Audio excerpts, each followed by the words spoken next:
I'm Millie Bobby Brown. I'm Henry Cavill. And I'm Sam Clafin. And today we're here to fill you in on our new film, Enola Holmes. Now, where to begin?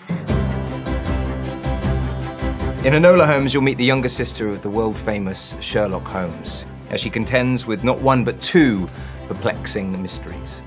On her 16th birthday, her mother goes missing, and it's a story about her trying to find her mother in the midst of this crazy world around her that she's not used to.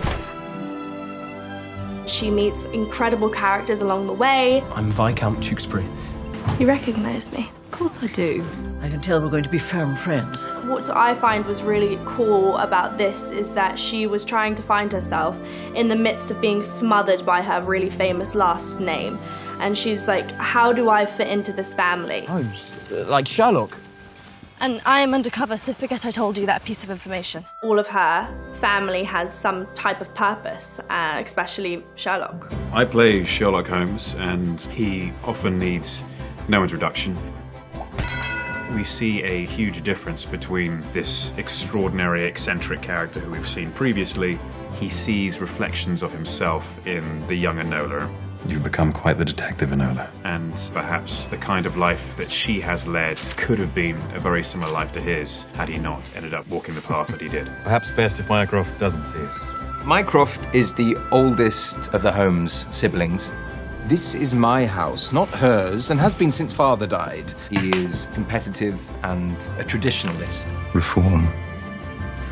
God help us. With regards to his younger sister, he definitely views her as insignificant and kind of wild. There's always that, I think, that common trait throughout the family, which is kind of like that. They're all a bit weird, especially Mycroft. You have to go to school, Enola. My God. Harry and I spoke a lot about, when I look at camera, what are the other actors going to do? The world is still going on around her. So I was actually always really interested to see what other people would do while I was doing that. I think with breaking the fourth wall, it's a very tricky thing to do. It's not as straightforward as it seems. Unless the person who is doing it is very charismatic. Millie is very charismatic. She's extraordinarily good at it, and I think everyone's in for a treat. 'Tis I. The Holmes family are quite a unique one. I think the one sort of message that I follow is, you know, embrace your uniqueness. Everyone's going to take away something of their own. That's what's wonderful about stories like this. They are going to have representatives in this rather odd and eccentric family. Hopefully an audience will have the same journey in whatever capacity they need for themselves. At the beginning of the film, Enola just wants to be loved and looked at as like a young woman.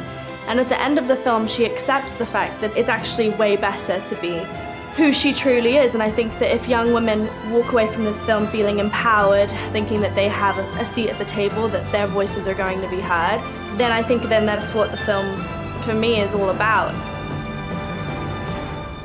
Our future is up to us.